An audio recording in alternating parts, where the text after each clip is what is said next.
In 1991, terror echoed through the halls of a children's ward in a hospital in Lincolnshire, England. Few could believe the truth that would be unveiled as to who had caused the tragic deaths of 4 children and attempted to steal the lives of 9 more children. This is the case of Beverley Allitt, the Angel of Death. Trigger warnings: child death, medical jargon, Munchausen syndrome, and Munchausen by proxy syndrome, anorexia nervosa, and self-inflicted injuries. Hello, fellow shit detectives, and welcome to another episode as part of our Angels of Death month. This is another heavy case, so if you aren't in a good mindset to listen to topics discussing all of what was mentioned in the trigger warnings, then please take care of yourself, and we hope to see you in a future episode. Now, let's put on our detective hats and grab the magnifying glass and delve right in with the background. Beverley Allitt was born on the 4th of October 1968 and grew up in the village of Corby Glen near the town of Grantham. Her father Richard worked in an off-licence and her mother worked as a school cleaner. Beverley exhibited some worrying tendencies in her early childhood while growing up as one of 4 children, having 2 sisters and a brother. It is said that she would wear bandages and casts over wounds that she would use to draw attention to herself, though she wouldn't actually allow for those around her to examine her injuries. As an overweight adolescent, her attention-seeking behaviour increased. It's said that she would show aggression towards others and spent a considerable amount of time in hospitals, seeking medical attention for a string of physical ailments. This culminated in the removal of her perfectly healthy appendix. The healing process for this was slow, and it's claimed that this is because she insisted on interfering with the surgical scar. Beverley was also known to self-inflict injuries, and had also resorted to doctor hopping, which is something seen very often in those with factitious disorder. In the case of Beverley, she doctor hopped as medical practitioners became familiar with her attention-seeking behaviours.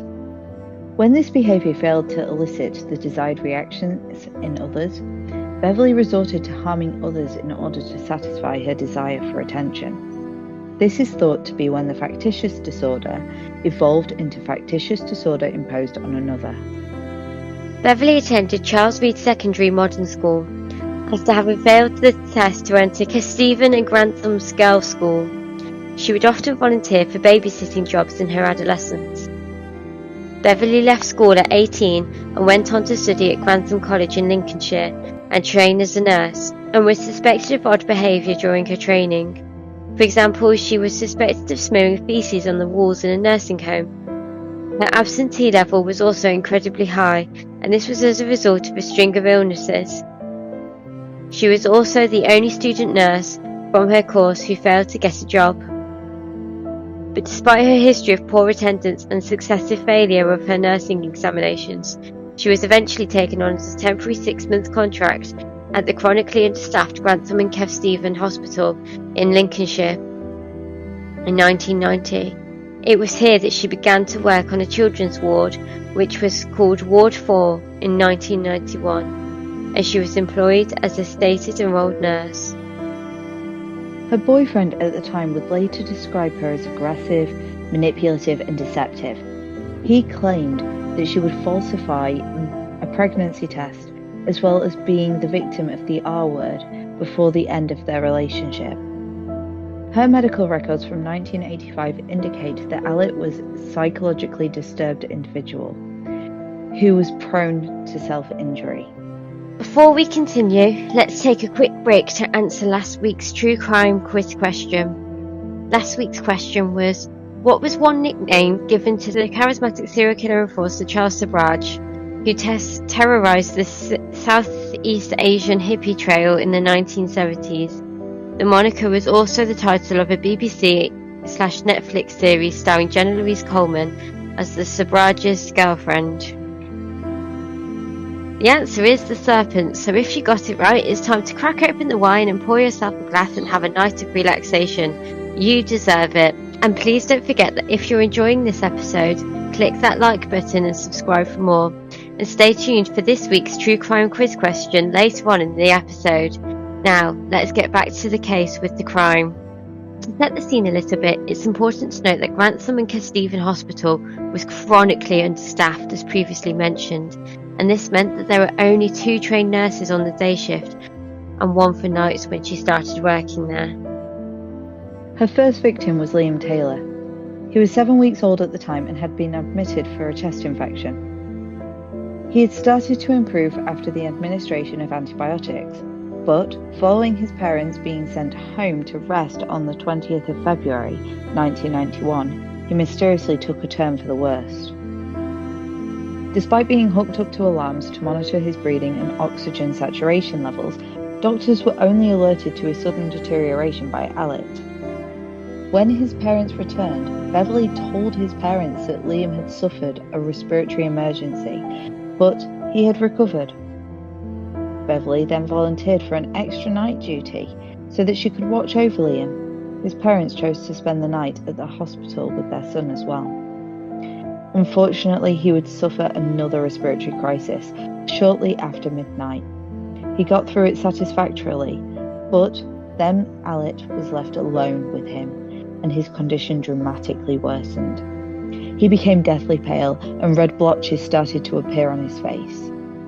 Beverley summoned an emergency resuscitation team. Liam suffered a cardiac arrest. Despite the best efforts of the medics, he suffered severe brain damage and was only alive with the help of life support machines. He was put on life support, but tragically, he passed away due to a heart attack while in his mum's arms the following day, after his parents made the agonising decision to remove his life support. His cause of death was recorded as heart failure. Liam's dramatic relapse confused consultants on the ward, who questioned why none of the alarms had sounded in time. Timothy Hardwick was 11 years old and had cerebral palsy. He was admitted to the ward after suffering an epileptic seizure. Before we continue this episode, it's that time where I'm going to go a bit into what cerebral palsy is, so strap yourselves in. Cerebral palsy is the name of a group of lifelong conditions that affect movement and coordination, and is caused by an issue with the brain that develops before, during, or soon after birth. The symptoms aren't usually obvious just after a baby is born, but they become noticeable from an early age. The symptoms include delays in reaching developmental milestones. For example, a baby may not be sitting without support by 8 months, or they may not be walking by 18 months. They may seem too stiff or too floppy. They could have weak arms or legs. They may be fidgety, jerky, or have clumsy movements. They may have random, uncontrolled movements, walking on tiptoes. They may also have a range of other problems, like issues with swallowing, speaking, vision, and learning disabilities. The severity of these symptoms can vary significantly. While some people may only have minor problems, others may be severely disabled. Cerebral palsy can happen if the baby's brain hasn't developed normally while they're in the womb, or is damaged during or soon after birth. Some of the causes of cerebral palsy include bleeding in the baby's brain or reduced blood or oxygen supply to the brain, infections caught during pregnancy, the brain temporarily not getting enough oxygen during a difficult birth, meningitis, or a serious head injury. However, in many cases, the exact cause of cerebral palsy, unfortunately, isn't clear. Back to the case. Timothy has fallen asleep with his breathing and heart rate stable, but 30 minutes later, Beverley would raise the alarm that he was dying. The emergency resuscitation team found him without a pulse and turning blue. Resuscitation attempts were made, but they couldn't restart his heart, and he sadly passed away on the 5th of March 1991. An autopsy was later performed and failed to provide an obvious cause of death. Officially, his epilepsy was blamed for his untimely passing. Then there was Kaylee Desmond, who was originally admitted on the 3rd of March 1991. She was 1 year old when she almost died due to being injected with air 5 days later. She was resuscitated after the injected air had caused her lungs to collapse, triggering 2 cardiac arrests, all in the same bed where Liam Taylor had died a fortnight before. Kaylee was left with severe learning difficulties following the attack and is currently on antidepressants to treat anxiety as she fears that the nurse who attacked her will come back to get her. She would be transferred to another hospital in Nottingham, where attending physicians discovered an unusual puncture hole under her armpit during a thorough examination. They also discovered an air bubble located near the puncture mark, which they attributed to an accidental injection. Paul Crampton was a 5-month-old baby who had been admitted to the ward for a chest infection on the 20th of March 1991. Just before his discharge, there would be 3 separate occasions that day where he was overdosed with insulin. Beverley would again be the one to summon help, as Paul seemed to be suffering from insulin shock and almost went into a coma. On each of these 3 separate occasions. Each time the medics managed to revive him, but couldn't explain the sudden fluctuation in his insulin levels. He'd be transferred to another hospital by ambulance. This other hospital was in Nottingham, where thankfully he recovered. But Beverley would ride with him in the ambulance. Again, he had been found to be having too much insulin, but he was fortunate enough to have survived. 5-year-old Bradley Gibson was admitted to the ward with pneumonia. He would go on to suffer 2 cardiac arrests on the 21st of March 1991. Luckily, medics were able to resuscitate him. Subsequent blood tests would reveal that his insulin levels were too high, which puzzled the attending physicians. He too was transferred to another hospital in Nottingham, where he recovered. Yet despite the alarming sudden increase in the incidence of unexplained health events, all in the presence of Beverley, there were absolutely no suspicions aroused.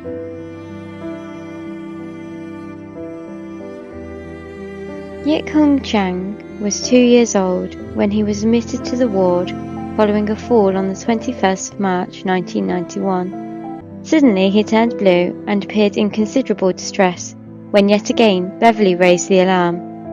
His oxygen saturation levels plummeted, but he responded well to oxygen therapy. Another attack resulted in him being transferred to another hospital in Nottingham, where he would also recover.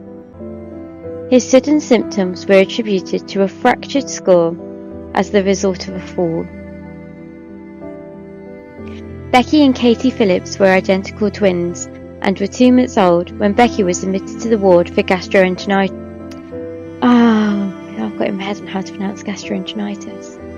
Becky was admitted to the ward for gastroenteritis on the 1st of April 1991. She had been a premature baby and had been kept in for observations, however she would receive an insulin overdose.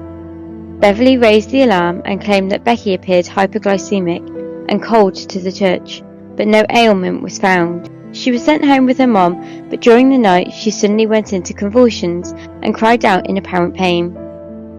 A doctor suggested that she had colic, and her parents kept her in their bed for observation, but sadly she lost her life during the night.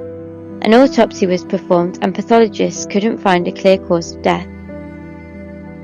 The doctors were concerned that whatever had caused Becky's death could also affect Katie, so she was admitted to hospital for monitoring, and this would seal her tragic fate. Within hours of being admitted, 4 attempts on baby Katie's life would be made. Their attempts to suffocate alongside injections of insulin and potassium. Potassium toxicity, also known as hyperkalemia. Let's begin by breaking down the word hyperkalemia. Hyper means high. Kal is in reference to kalium, which is the oldie time word for potassium, and emia meaning presence in blood. So, a nerve impulse is stimulated by sensory nerve endings or the passage of impulse from another neuron. The impulse itself is due to ions crossing the cell membrane. At rest, the nerve is polarized, but on stimulation, sodium floods into the cell, causing depolarization and a charge sent down the axon. Potassium floods out of the cell. So, as you can tell, sodium and potassium are pretty important when it comes to nerve cell impulses. Hyperkalemia can affect the muscles that control the heartbeat and breathing, which can lead to complications such as trouble breathing, irregular heart rhythms, and paralysis. Anyway, back to the case. Katie was put on life support, but she suffered from epileptic fits and was eventually transferred to Queen's Medical Centre after she had stopped breathing for a second time. It was found that 5 of her ribs were broken. Unfortunately, she wouldn't make a full recovery. She suffered from permanent brain damage, partial paralysis, cerebral palsy, hearing damage, partial blindness due to oxygen deprivation, and her parents were so grateful to Allitt for her care of Becky that they asked her to be Katie's godmother, and Beverley willingly accepted the offer. There would be 4 more victims. However, the high incidences of unexplained attacks in otherwise healthy patients and Beverley's presence during each of the attacks finally aroused suspicion at the hospital. Claire Peck was 15 months old when she was admitted to the ward following an asthma attack on the 22nd of April 1991. She was put on a ventilator and left in Beverley's care. She would later go into cardiac arrest. She was resuscitated, but would die after a second episode of cardiac arrest following an interval where she was left alone with Allitt again. She would become the 4th child to die on the ward in 2 months. It was Claire's death that would bring an end to the heinous attacks on the children's ward. With the crimes established, let's delve right into the investigation. Despite the autopsy suggesting that Claire died due to natural causes, an inquiry was initiated by a consultant at the hospital, Dr. Nelson Porter. He was concerned by the incredibly high number of cardiac arrests over the previous 2 months in the children's ward. Sudden cardiac arrest is very rare in young people, especially children. Respiratory arrest is more likely. Despite this, it doesn't mean that sudden cardiac arrest can't happen in young people. According to the Centers for Disease Control and Prevention, around 2,000 seemingly healthy people under 25 in the US die of sudden cardiac arrest.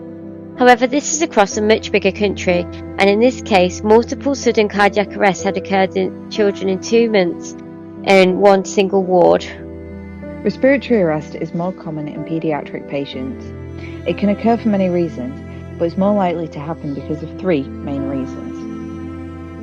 The first being infection. Bacterial or viral infections such as the flu and sepsis can exhaust the body of its oxygen stores. This creates an imbalance in the blood that leads to acute respiratory failure. Often, allergies can lead to an asthma attack, making asthma the second potential reason as it can cause a child to struggle for breath. And the third being reactive airway disease, which is similar to asthma. This is a reversible condition that narrows the airways and is often caused by allergens or infections. The reason children and infants have a higher risk of acute respiratory failure is because their respiratory systems are not fully developed. Their thoracic walls, which contain the lungs, are not fully formed, and the ribs that surround that area still contain cartilage that haven't turned completely to bone. Due to this, it can be difficult for a child to take a deep breath because the area is not quite strong enough for a high demand of oxygen. Initially, the suspect for the high percentage of sudden cardiac arrest was an airborne virus, but nothing was found. Then a test was conducted that revealed high levels of potassium in baby Claire's blood, which resulted in the police being called 18 days later. Her body was exhumed and revealed traces of lignocaine in her system. This is a drug that is used during cardiac arrest, but it's never given to a baby. Stuart Clifton was the police superintendent assigned to the investigation, and he suspected foul play. He examined the other suspicious cases that had occurred in the previous 2 months, and what he discovered was an inordinately high doses of insulin in most. All of the evidence seemed to reveal that Beverley had reported the key missing to the insulin refrigerator. Records were checked and parents of the victims were interviewed, and even a security camera was installed. Suspicions continued to rise when it was found through the record checks that there were missing daily nursing logs, which corresponded to when Paul Crampton had been on the ward. 25 separate suspicious episodes were identified, with 13 different victims, 4 of whom had lost their lives, and the only common factor for every episode was the presence of Beverley Allitt. We are going to take a brief break here for this week's True Crime Quiz question. So, gather in, fellowship detectives, put on your detective hats, and see if you know the answer to the following question. Which infamous American kidnapper, murderer, and R-worder twice managed to escape custody before his execution by the electric chair in 1989 for killing 30 women? If you think you know the answer, please comment it down below or on our other social media platforms, and stay tuned for our next episode to see if you were right. And don't forget to give us a like and subscribe. Now, back to the case. Arrest and trial. On the 26th of July 1991, the police felt that they had gathered sufficient evidence to charge Beverley Allitt with murder. However, it wasn't until November of the same year that she was formally charged. While under interrogation, Beverley seemed calm and showed restraint. She denied any part in the attacks and insisted that she had simply been caring for the victims. But a search of her home revealed the puzzle pieces as police found parts of the missing nursing log. Police conducted extensive background checks, which indicated a pattern of behaviour that pointed to a very serious personality disorder. It revealed that Beverley exhibited symptoms of both Munchausen syndrome, now known as factitious disorder, and Munchausen's by proxy, now known as factitious disorder imposed on another. We've covered factitious disorder in more depth in 2 previous episodes, medical murder and medical mendacity, so if you want a more comprehensive insight, please go and check out those episodes. And to give a brief into the disorder, it is characterised by getting attention through illness. With factitious disorder, physical or psychological symptoms are either self-induced or feigned in oneself to gain attention. With factitious disorder imposed on another, it involves inflicting injury on others to gain attention for oneself, usually to make oneself look like the hero. Beverley's behaviour in adolescence, as previously described in the background, was the typical of factitious disorder. When this behaviour had failed to elicit the desired reactions in others, she started to bring harm to her young patients, so that she could satisfy her need for attention and to be noticed. However, even though there were the visits and assessments conducted by a number of healthcare professionals while she was incarcerated, Beverley continued to refuse to confess to what she had done. Following through a series of hearings, she was charged with 4 counts of murder, 11 counts of attempted murder, and 11 counts of causing grievous bodily harm. She rapidly lost weight and developed anorexia nervosa as she awaited her trial, which was just a further indication of her psychological ill health. There were numerous delays due to her illnesses, where she did lose 70 pounds, but eventually she did go on trial at Nottingham Crown Court on the February 15th, 1993, during which prosecutors demonstrated to the jury how her presence had been the only common denominator at each of the suspicious episodes, and the fact that there was a sudden lack of these suspicious episodes when she was taken off of the ward. The evidence regarding the high readings of insulin and potassium in each of the victims, alongside the drug injection and puncture marks, were also attributed to Beverley. Further accusations included her cutting off her victims' oxygen supply, either by smothering or by tampering with machines. It was brought to light regarding her abnormal behaviour in childhood, and the paediatric expert Professor Roy Meadow explained in court Munchausen syndrome and Munchausen's by proxy syndrome to the jury. He pointed out how Beverley demonstrated the symptoms of both and introduced evidence of her typical post-arrest behaviour and high incidence of illness, which had led to the delay in her trial. It was in the professional opinion of Professor Meadows that Beverley Allitt would never be cured, and he made it clear that she was a danger to anyone with whom she may come into contact with. Following a trial that lasted almost 2 months, of which Beverley only attended 16 days because of continued illness, she was convicted on May 23, 1993. She was given 13 life sentences for murder and attempted murder. This was the harshest sentence that's ever been delivered to a female.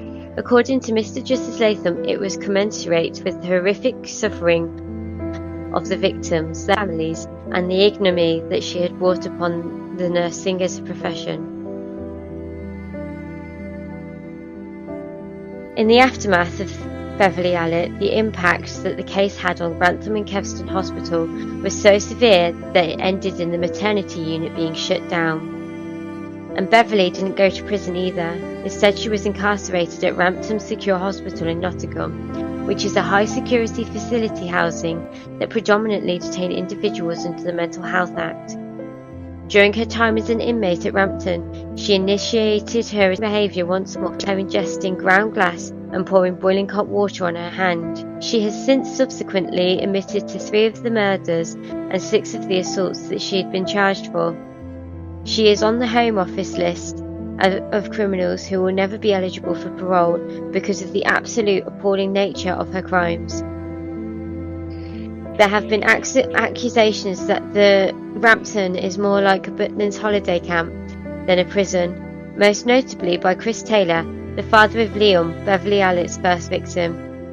Rampton Secure Hospital has approximately 1,400 staff that deal with 400 inmates and cost the taxpayers approximately £3,000 per week per inmate to administer.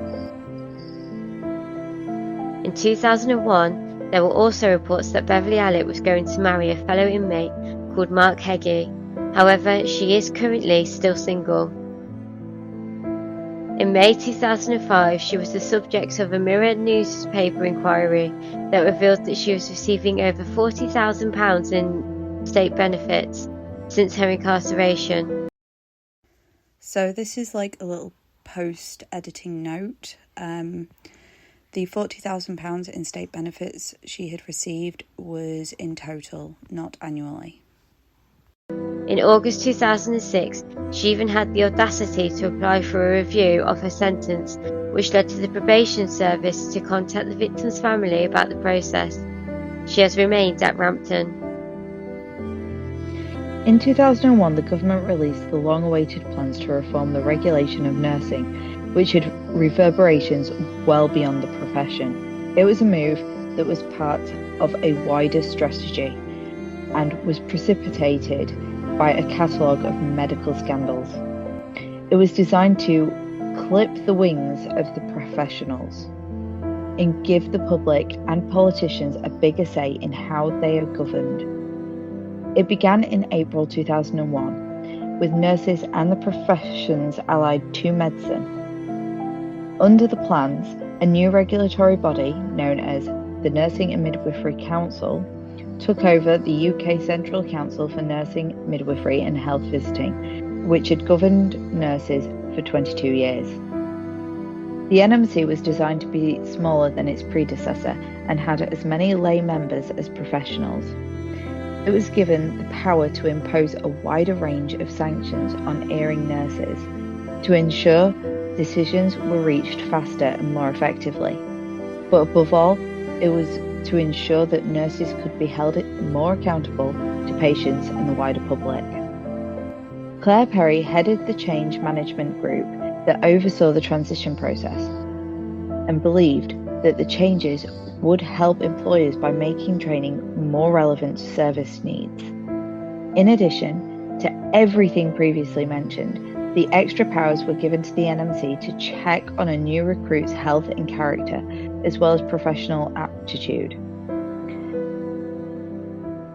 And it was designed to aid in rooting out rogue nurses. Claire Perry is quoted as saying, at the time, quote, "I'm not sure you will ever be able to stop a Shipman or a Beverley Allitt." who were utterly determined to kill patients.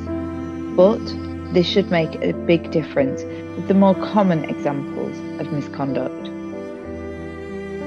The plans that were put into place also sought to close worrying loopholes in the monitoring process, which was the failure of many trusts to check on nurses' backgrounds before taking them on. This act was the Health Professions Order 2001 and meant that they were registered for just about all healthcare and allied healthcare professionals. As described, this is how the NMC came to be, but is also how the Health and Care Professions Council came to be, which is now the regulatory body for many allied healthcare professions, which include, and we are going to list, as many of the lesser known allied healthcare profession roles here. You know, do our bit to raise awareness of these hidden heroes. So you've got hearing aid dispensers, clinical scientists, prosthetists and orthotists, chiropodists and podiatrists, operating department practitioners. Though, due to the growth of this role since COVID, we personally believe they should now be regulated by the NMC and be renamed perioperative nurses. We also think nurses already working within the field of the operating department, who have also undergone additional training. We also think nurses already working within the field of the operating department who have undergone the additional training should also be given the specialist title of perioperative nurses. But this is just our opinion, based off the growth of the role. And on to our thoughts and opinions. Jesus Christ. This was a hard case. Not my thing then. No, it's actually in it. Jesus Christ. This was such a hard case to write about and discuss. It was on the same level as trying to write the script last week for the last 2 episodes on Lucy Letby. They are very hard to write about, they are very hard to discuss. They make you angry, they make you emotional, you just want to bawl your eyes out. When writing this script, I found it so difficult, and my heart truly goes out to all of the victims and their families. At the same time, I'm thankful for some of the aftermath and how it, alongside other medical scandals, changed the healthcare profession so that professionals could be held more accountable. But at the same time, I feel she has not been punished justly. And when I say that, after having researched the case, I am in full agreement that Rampton is more like Butlins Holiday than it is a prison. And to find out how much she had received in benefits, no! She shouldn't be getting benefits in prison. That's just further cost to the taxpayer and allows her freedoms that she shouldn't have, in my opinion. To me, that feels as though she's on a permanent vacation with a chuffing wage coming in.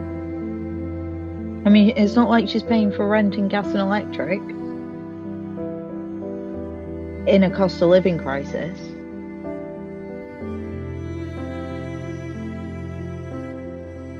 She just shouldn't have it.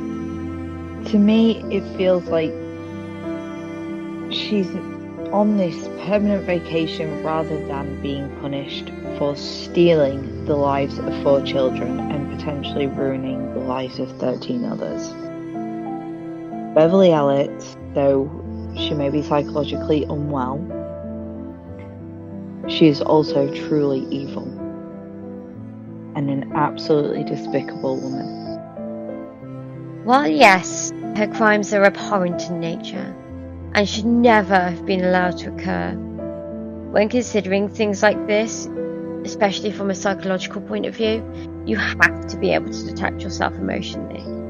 She was and is a very sick woman with severe mental health issues, and with the limited research in that area, at least the limited research that I'm aware of, it suggests that there are roots in conditions the roots of the conditions that she suffers from are based in generalised anxiety. So yes, she uses a lot of taxpayers' money, but in my view, due to the fact that she's on the same list of people who are never going to get out again as Robert Maudsley, you have to ask yourself how humane it is to put her in a prison that would deny her that mental health care and support. To me, that would be on par with Robert Maudsley's box. I'm very and sincerely hopeful that this case is one of those ones that comes up regularly to allow the NHS administrations and the government to learn and make it and keep it so that nothing can happen like this ever again. Sadly, I don't think that's going to be the case, given the recent events of Lucy Letby. My thoughts go out to the families and the victims, especially those who had made Beverley Allitt their godmother. That honestly leaves a horrible taste in my mouth, and I wasn't even personally affected, so I can only imagine what that's done for them. Credit to the NHS Trust though, they saw these unexplained attacks and they got the children out where they could.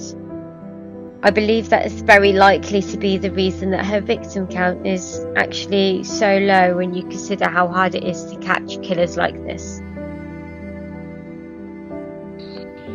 I also think that maybe part of the reason that she refused to accept her guilt and acknowledge her guilt could be the fact that she disassociated during the attacks themselves, which, as I've just said, could be why she refused to acknowledge what she had done.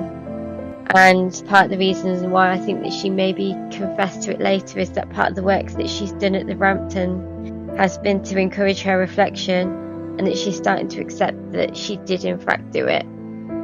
I think that stuff like the day roles and stuff, she realised she'd lost time, and in that time she'd been around the cupboard with the drugs or what have you, so she took them to cover her tracks because she couldn't account for where she was, and if any of the drugs got found missing, which they would, she couldn't account for it.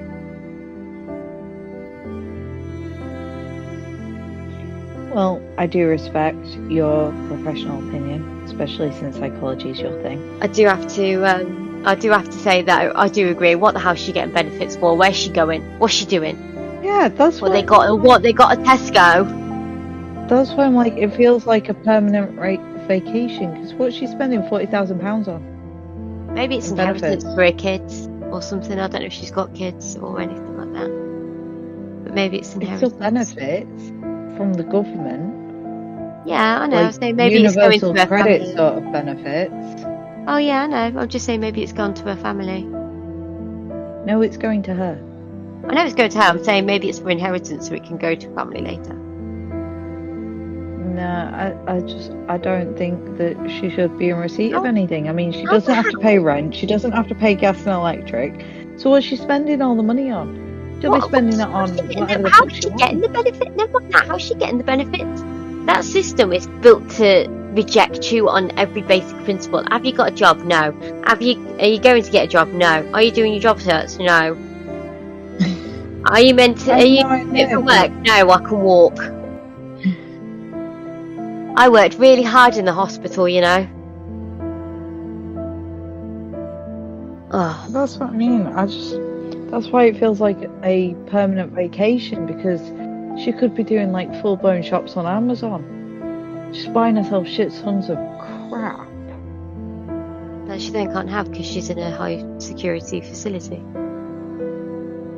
So why is she getting basically an income? Oh, that's a horrible joke, Brain. That's not even a joke, it's a horrible thought. Do you think that she's getting those babies, those born-again babies? The reborn dolls? Yeah. No idea, but I do think she's costing, what was it, £3,000 a week?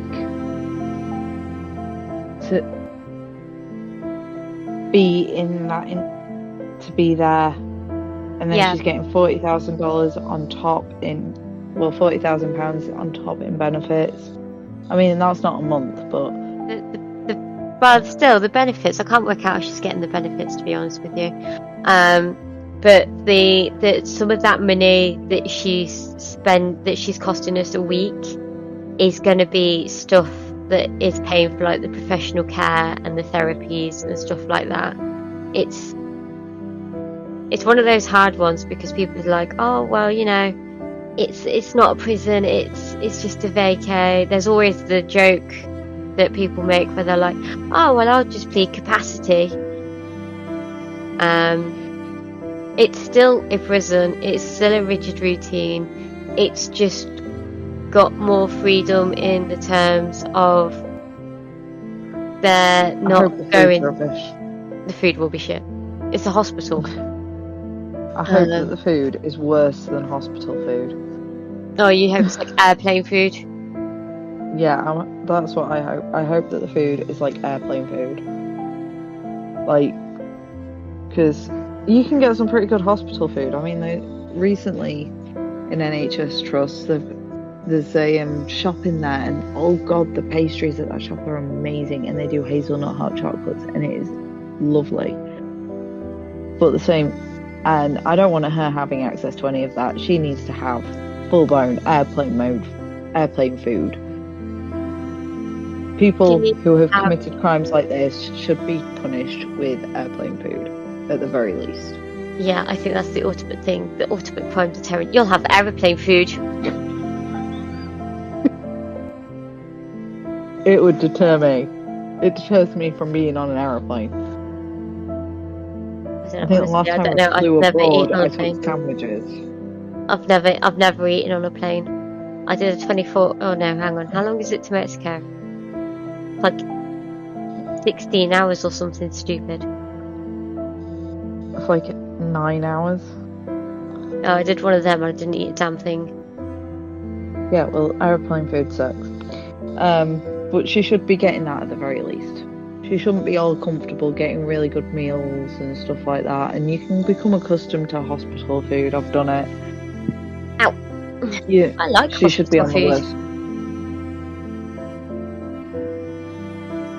I only have baked potatoes, but yeah. Airplane food. That is what she should be getting. At least get rid of some of the comforts. And I hope to God she does not have access to a TV in her room. I don't think so. Because I think that's one of the things they don't get, because it's like potential triggers and stuff like that. You don't know what's going to come up. So I think they get like DVDs that are pre-screened and stuff like that, so they know what's going to come up and stuff. I hope they get all the rubbish films. Like none of the good stuff. I hope they all have Marley and Me and they cry on a daily basis.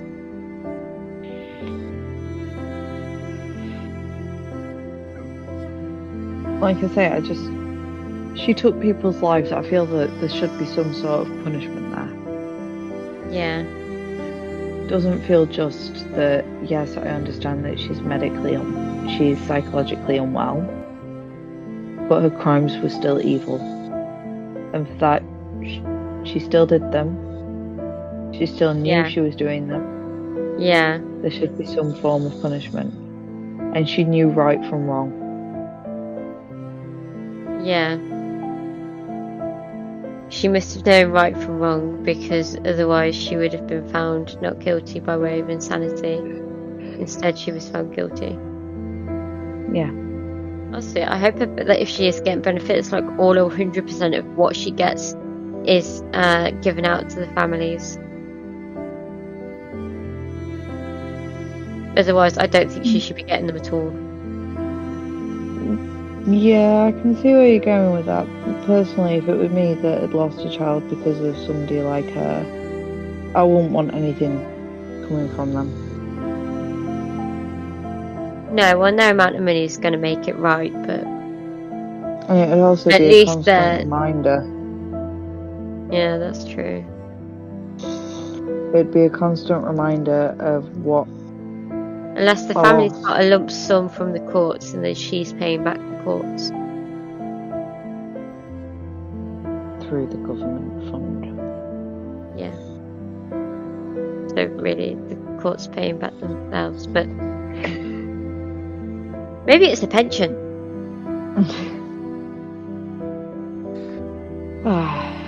Again, she shouldn't get a pension. She only worked there for 2 years. She shouldn't be getting a pension. She's just the.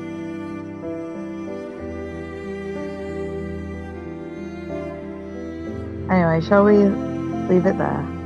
Yeah. No pension, airplane food, ultimate crime deterrence. Yes. Oh, and Molly and me on every day. Yeah, Molly and me on every day. Airplane food solves your problem. Okay, So, I'm going to put this out to our listeners as well quickly to comment. What do you think could be added to make it less of a luxury?